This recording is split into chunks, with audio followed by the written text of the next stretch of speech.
welcome to Up Close with Carlos Zheng, celebrating art, entertainment, and the human spirit.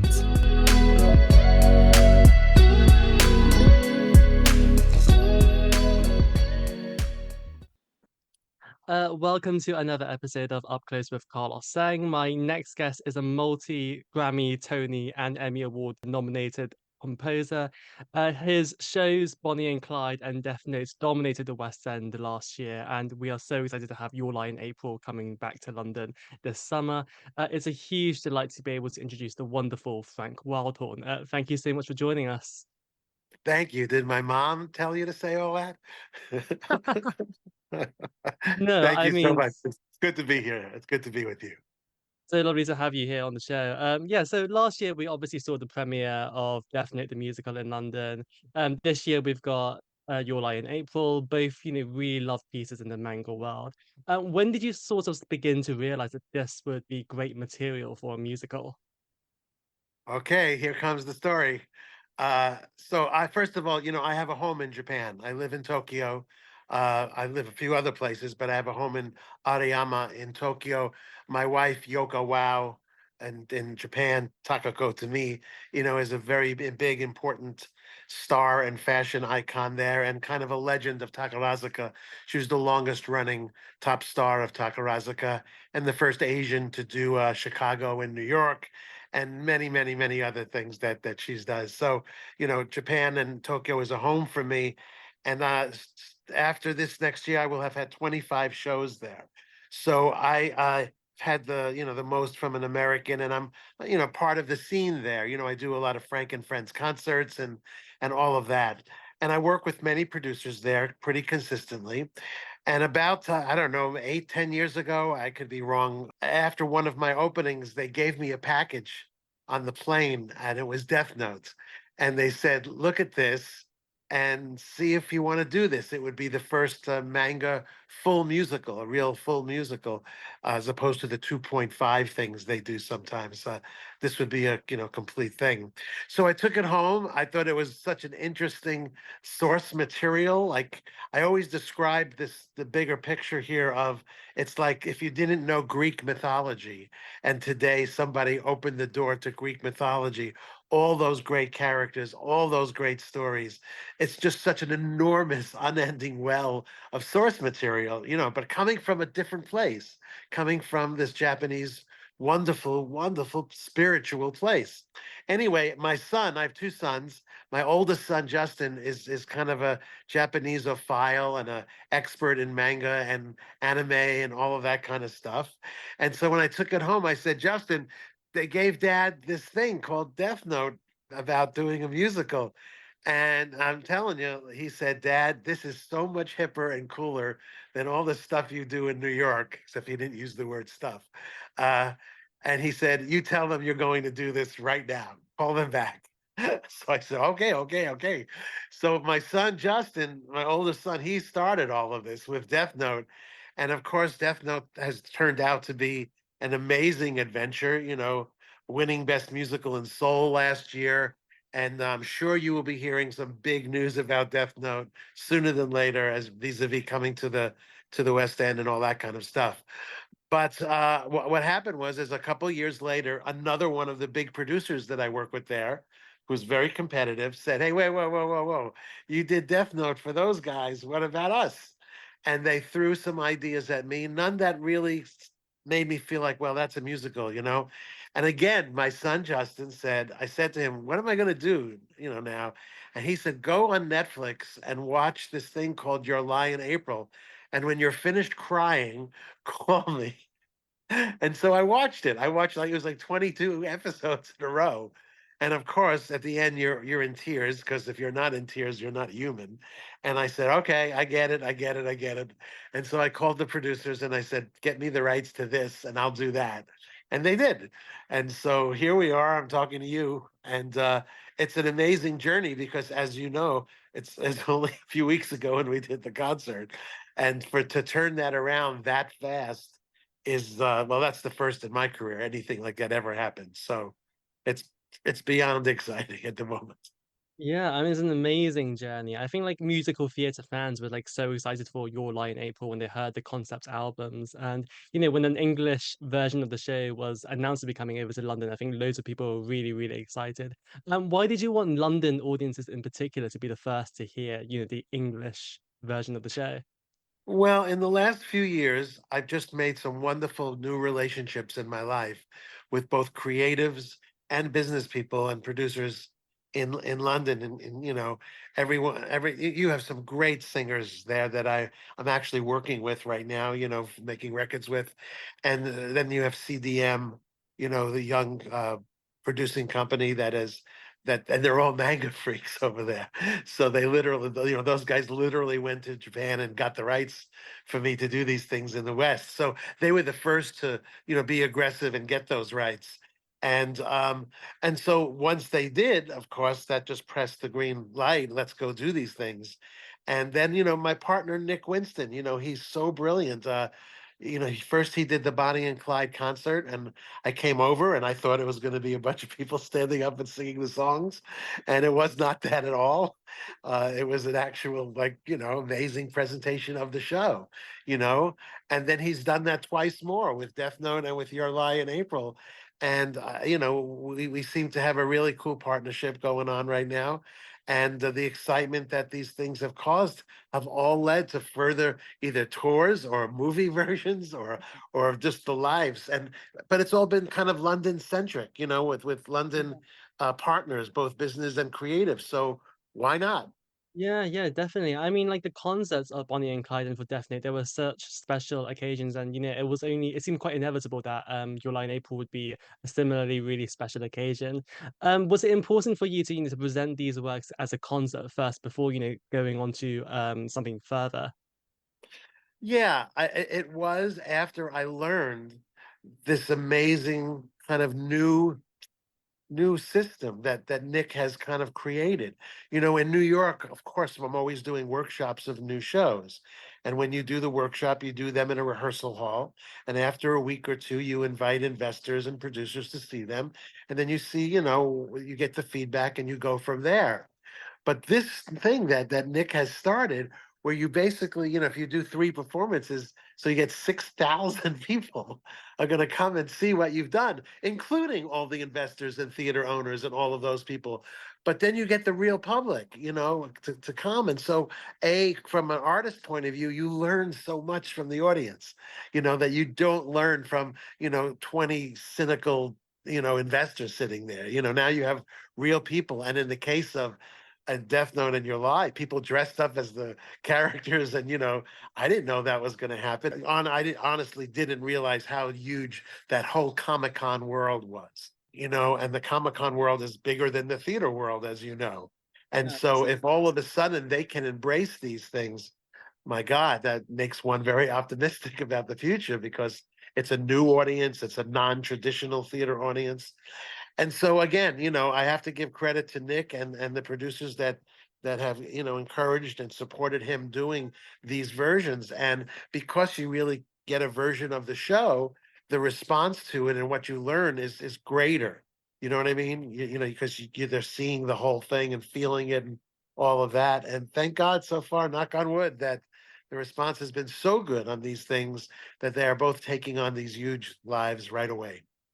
yeah, yeah, yeah. I mean, with Your Lie in April, as you say, it was this 22 episode Netflix show. How did you sort of decide, how to like compact that into, a 2 hour musical? And where to like put songs in as well? Good question. So if you look at the history of my, I don't know, 44, 46 shows, whatever I have these days, like I've lost count. Um, they're usually based on a couple of philosophies, and most of it I would say is characters that are bigger than life in situations that are bigger than life and where the stakes are so high. And if you look at these characters in this show, a kid who had a nervous breakdown at 12 years old and trying to find music again in his life, and a prodigy violin player who has a secret that we don't know in the beginning of the show, and her journey to have him love music again, to even be able to hear music again. So, you have these extraordinary characters. The stakes are so high in their lives, and that leads to music to me. That leads to opera. I use the word loosely, but that's the opera to me. And the truth of the matter is, I sat down after watching all of these, and I wrote most of the score in a long weekend. It was one of those things. I sat at the piano, and sometimes when I write, my friend, the first thing I do when I write always is turn off my brain. I'm not going to be one of those guys that wants to show you how clever I am. I want to move you, because if I'm moved, then I think you will be moved. And I was so moved by the story and these characters and the predicaments of these characters. And I just sat at the piano, and it just, I couldn't stop. It just poured out. The next thing I knew is I had a score. And so Yeah. most of the score that you hear is the score I wrote, right after seeing the Netflix series. Yeah, I mean, that really is quite incredible to write an entire musical score over a weekend. I was really curious as well to know about your collaboration process with people like Tracy Miller and Carly Robin Green and Winnie Groff too, about how to, construct a musical and how to make it work for an audience as well. So these are long-term partners of mine. Uh, Carly and Tracy, I introduced the two of them. They couldn't be more opposite as people.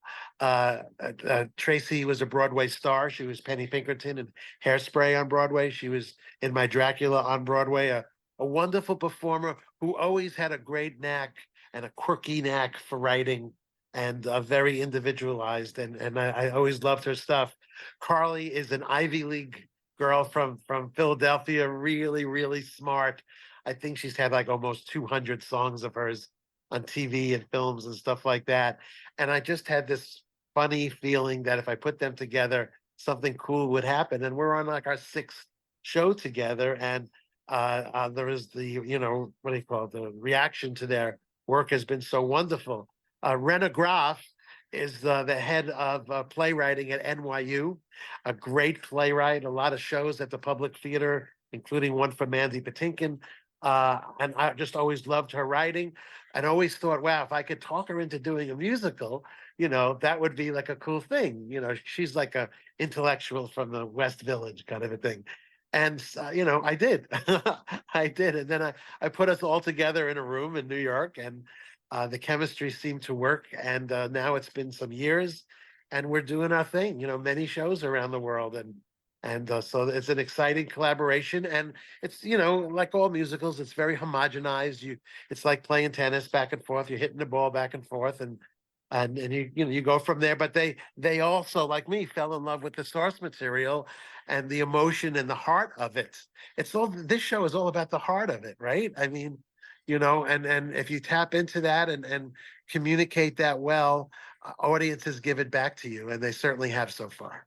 Yeah, so someone else I wanted to ask you about as well was Dean John Wilson, who of course was in Death Note and is also coming back to Your Lie in April. I was kind of like curious as well, were you like particularly keen to have his involvement in these two projects as well? Well, have you heard him sing? He's a killer singer, and he's soulful. You know what I mean? He's one of those guys that he doesn't know how to do it any other way than to be soulful and honest. So you never feel like that wall of look at me acting for you. You just feel that direct communication of whatever he's singing. It feels like that's what he needs to sing at that moment in his life. And whether it's in rehearsal or in the show and stuff, he just brings such an honesty to it. And on top of that honesty, is this incredible voice and this incredible sound. And he does his licks and stuff like that, but they're tasteful and they come from the emotion of the character. So you're always in the story with him. And yeah, I'm looking forward to many adventures with him and the rest of this group here. I didn't realize when we started. Of course, there was no way I could know. There's so many young, talented Asian Londoners from Japan, Korea, China, Thailand, Hong Kong, Philippines, Singapore, that are living and working in London, and to be able to give a frame for them for their work, is something I feel very excited about and proud about. And we've hired so many Asian designers and musicians and things like that. And it's about time, and I love the fact that their voices are being heard. And then this girl, Mia Kobayashi, who was like graduated school last week or something like that. She came out of nowhere, and I think she's going to be a star. I think she's got all of the checks all the boxes. So I'm so Yeah. excited for her, and the fact that she is, a Japanese girl. I think that's a wonderful thing because there's a lot of firsts going on here. So she'll be the first Japanese actress to play in the first full West End manga show. That's pretty cool, and that makes it more important than just the show itself. I hope that will mean something to the community and the Asian community there. Yeah, I think it really will. I mean, we have so few shows in the West End or on Broadway, with majority Asian casts. Well, how challenging, has it been assembling, a cast of, majority Asian actors? And, why do you think it has taken so long to, to get to the stage of where we are with representation? Wow. Well, that I don't know. I live in America and Hawaii and New York and stuff. So I don't know the history there to be able to answer that question well. What I do know is that in Death Note and in Your Lie in April, the source material is Japanese. They're they have a spirit to them that is not from the West, that is from the East, and they demand that the major characters are Asian. Uh, and so I basically have literally just been a passenger on the bus of the producers and the casting people who have found all of this talent. And of course, when we started, I didn't know, I had no idea. But you do have the talent, and I hope people are woken up by that and will be proud of that. Uh, and yeah, I mean, it's just all kind of, we're in the middle of it right now, right? And really the beginning of this journey. But I can imagine that these people, these actors, Junzi and Dean and Rachel and Mia, that they will inspire younger generations to want to be them, maybe. You know what I mean? That's what I'm saying. There's something going on here. I think that's, additional to the show itself. That's going to be a cool thing. Yeah, I definitely hope so as well. I mean, I feel like musical theatre, it's so linked with London and with New York. And were you sort of surprised by, how much love for musicals there is, in Asia and in those regions as well? I was for 5 minutes 25 years ago. Jekyll and Hyde is the longest running show in the history of Korea. That we will celebrate our 20th year this November. 20 years in a row. I think we've now done 10 years off and on in Japan. But so many of my shows in the last 10 years have started in Japan or Korea and even in China now. And Asia has been so kind. The audiences have been so great. The system in Asia and the support system financially to make these things happen is big. It's there, and so you can get things done there, and you can get things done there sometimes in a way I can't get done anywhere else in the world. You know, and thank God, success breeds success, and so if there's something I want to do there, I can get it done, and then it becomes a partnership between the Asian producers and myself with my contacts and my Rolodex. I opened the door for them to have Western partners, both in London and, of course, on Broadway. And I think, that's the next step here is a lot of these shows that I developed there will start coming West. And, well, that's the reason we're talking today. So, Yeah, absolutely. How different would you say audiences are, in the East compared to in the West too? well, it's a hard question to answer like that because it's more specific than that. New York audiences and what happens on the island of Manhattan happens on the island of Manhattan and doesn't necessarily translate to audiences around the world, right? London has its audience and its culture. Europe has its own. I have many, many shows in Europe and in Germany, Austria, Switzerland, Budapest. My Carmen has just opened in Budapest a few weeks ago. Um, so it's more specific than that. I can tell you that in Korea, the audiences are very young. They don't have the history of theater that you have in London or we have in America. So theater really started with Mr. Lloyd Webber and the Les Mis guys, and Cats and Superstar. They don't really have a Sondheim or a Rodgers and Hammerstein or the Gershwin, Berlin. Those things will get done once in a while, but the kids didn't grow up on that. They grew up on pop theater singing. So it's already kind of a more modern contemporary feel, if you know what I'm talking about. Japan is the opposite. Japan, the theater audiences are almost 95% women. They're older women. That's what seems to be the audience there. Most of the shows there start at 3 o'clock in the afternoon, so people can get home to be with their families at night. And it's a very different culture, you know. I mean, obviously, this is a much longer conversation, but it's really more specific than it is just an East meets West kind of a thing. Yeah, that's actually really interesting to hear how there are all these different variations. I know that a lot of Death Note fans are really excited about the cast recording. I was wondering, have you had a chance to listen to the cast recording at all, and what can fans expect from that release too? Well, I hope they'll get what they expect, because if they remember the cast and how, passionate they were, it's all about getting that passion on recordings. I think we've done that. And again, I'm sure you're going to hear some big, great news soon about both the recording and the show itself. Yeah, okay, yeah, definitely looking forward to it. I know that you've also been developing a musical adaptation of the Song of Bernadette, which is a film that Yes. I also really love as well. Yeah, and it's a film that I never thought would ever become a musical. I was wondering, like, again, like, how did you sort of like discover that this would be great material for a musical too? Well, let's go back to what I said to you before. Characters that are bigger than life, where the stakes are high.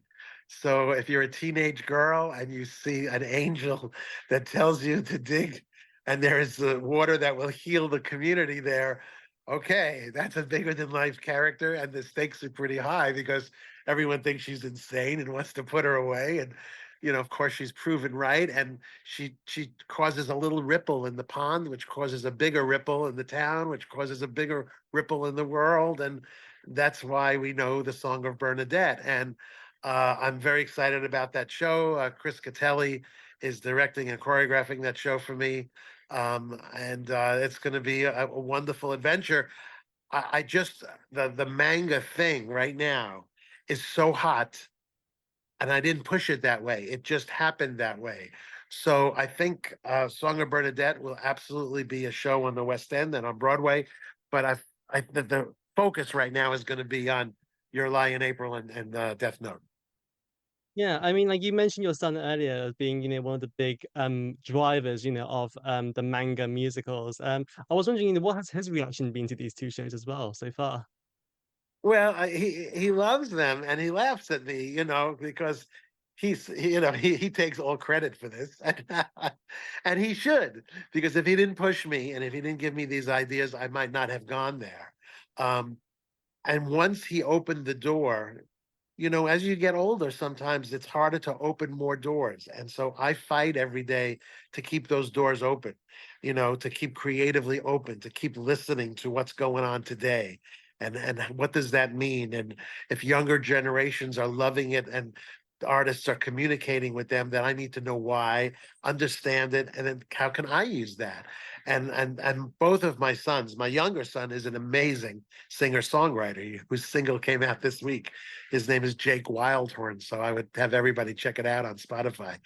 Um, but the two of my sons, between the gifts that they have and the way that they push their dad, it keeps me young. So there you go.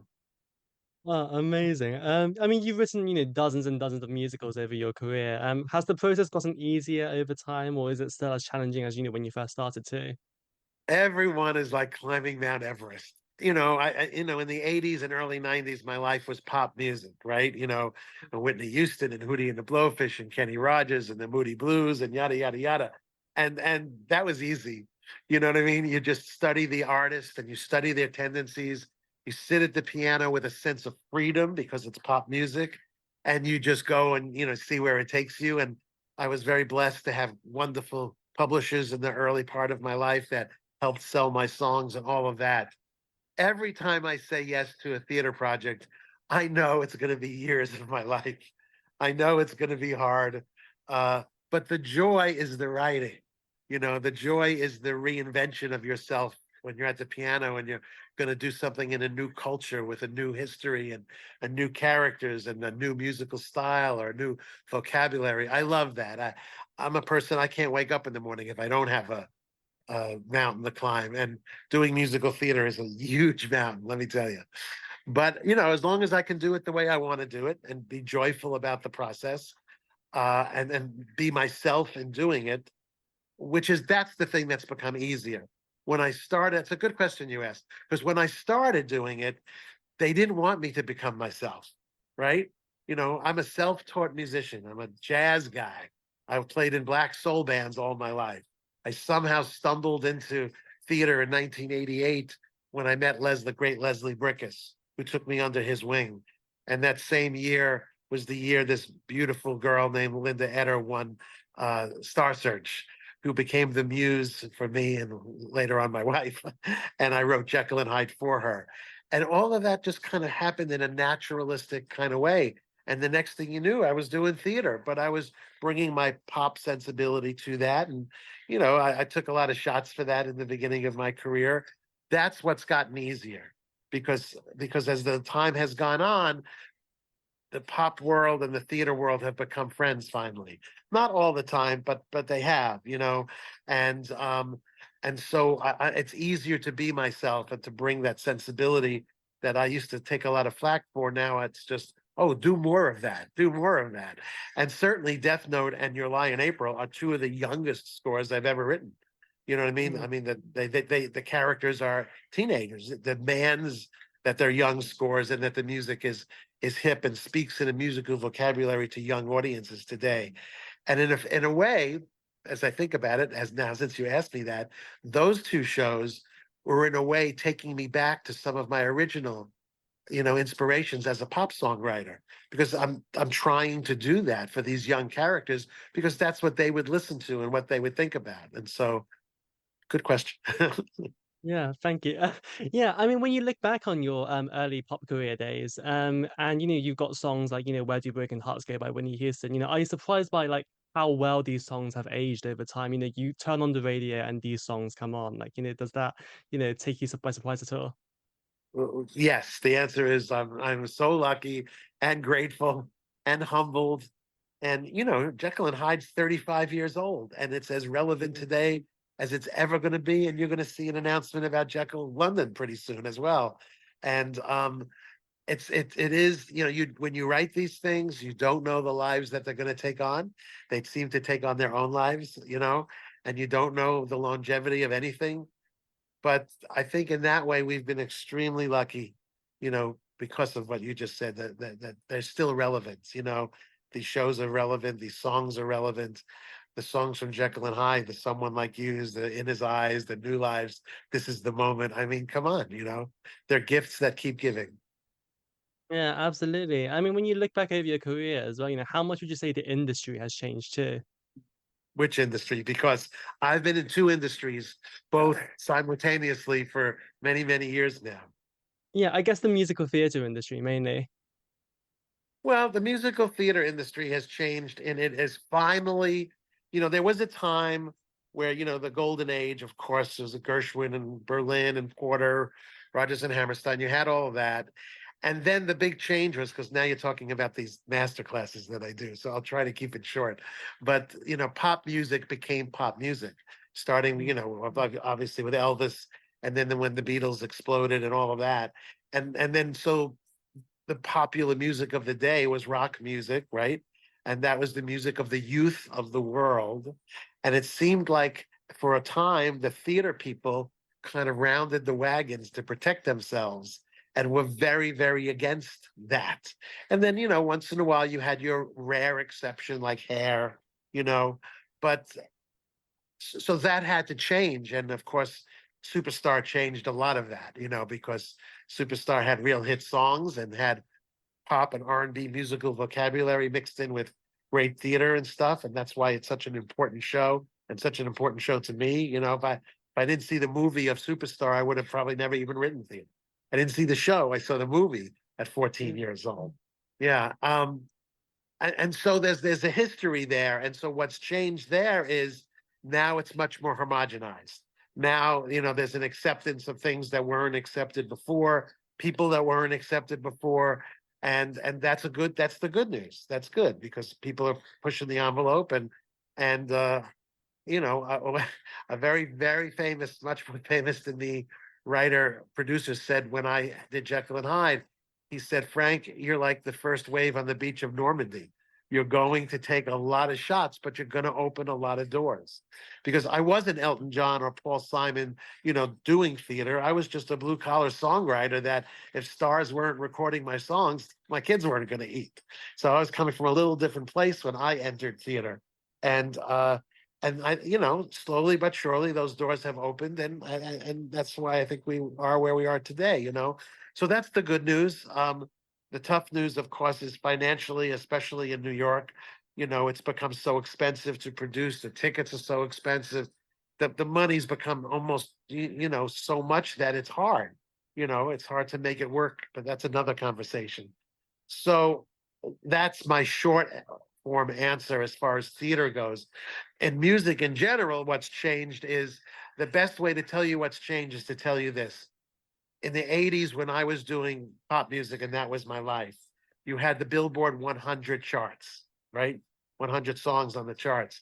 And any given year or during the 80s, early 90s, you probably have 80 to 85% of those songs written by somebody other than the artists, right? You had Yeah. writers, you had A&R people whose job it was to find songs for the artists, and that was the huge percentage of what it was. Today, it's the opposite. Today, 90% of the stuff that's on the charts is written by either the artist or the person producing that artist. So the piece of pie that you write for as just a writer has gotten so small, and that's the big change in it. That's the big change in the music business. Obviously, that has enormous ramifications on all kinds of things, which we don't have the time to talk about right now, but that's the big creative change. And because of that creative change, that changed the way record companies are structured. It changed that if you even need a record company, obviously, with the internet and, we live in a TikTok world, radio is pretty irrelevant these days. It's, TikTok. It's, Yeah. so, I mean, there are enormous changes. But I'd like to think at the very end of the day, whether it's musical theater or pop music, is if it's good, it'll rise to the top. It'll find an audience. And if it finds an audience, then on you go. Yeah, absolutely. I mean, it's so Yeah, interesting to I just gave you a master class in the last 3 minutes there. I'm really impressed. Thank you so much for that. But yeah, I mean, it is interesting to see like how the landscape is currently working, both over in New York and over in London as well. I mean, you've had some, great shows, like Jekyll and Hyde and Bonnie and Clyde, which have, been great commercial successes as well as being, really critically acclaimed as well. What would you say, what do you think it takes now, to have a hit, in musical theatre? Well, first of all, if anybody says they know, they're lying. That's number one, because nobody knows. You take something you're passionate about, you believe in it, you find a way to share it with enough people, and if enough people are touched by it, if it hits a nerve, then it's going to take on a life and almost becomes unstoppable. But there's no formula. That's the magic of this business, right? If I told you I was going to write a musical about Alexander Hamilton and it was basically an opera, and I was going to do it with a, kind of a hip hop groove behind it, most producers wouldn't say, oh, that's a slam dunk change of the world kind of idea. And yet it is, right? It is.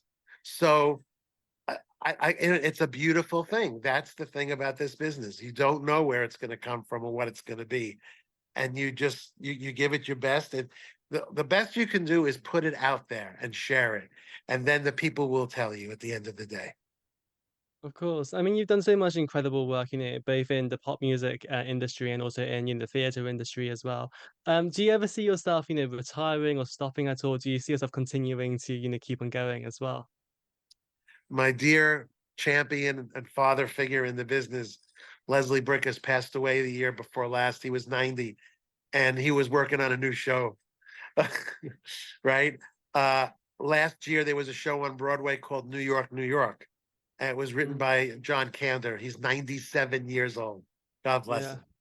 And I mean, all I'm going to tell you is those kind of guys, they don't really retire. You know what I mean? If you kind of die when you retire, if your whole life has been waking up in the morning and being inspired and trying to do something creatively.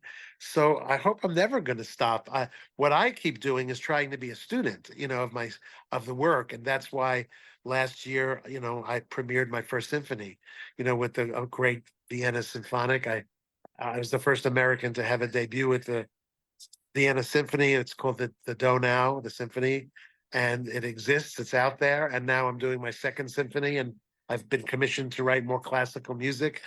I'm a self-taught jazzer, so it's kind of like at my age, it's almost changed my life again. It's taught me a new musical vocabulary, and it has definitely affected, everything I've done. So yeah. yeah.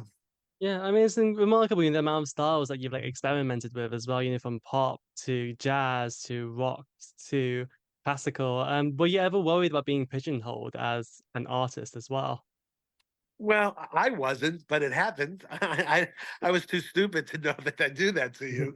When I started, jazz was my background and pop R&B music. I have the privilege right now. I'm producing Jane Monheit, the great American jazz singer, her new album that I'm writing and producing as we speak, which takes me back to that, and I love that so much. But after Jekyll and Scarlet Pimpernel, all of a sudden I was like that guy, you know what I mean? That pop guy doing big gothic things. So then my next show was Civil War, which of course was country and gospel and very Americana. And every time they try to pigeonhole me, I kind of go in another way. You know what I mean? I don't like when they do that. I don't think that's fair. It's not fair to anybody. But I've been lucky to fight that by the work itself. Yeah, I mean, it's really, really remarkable, like, what you've been able to achieve. Just as the last question, what do you most want to be remembered for?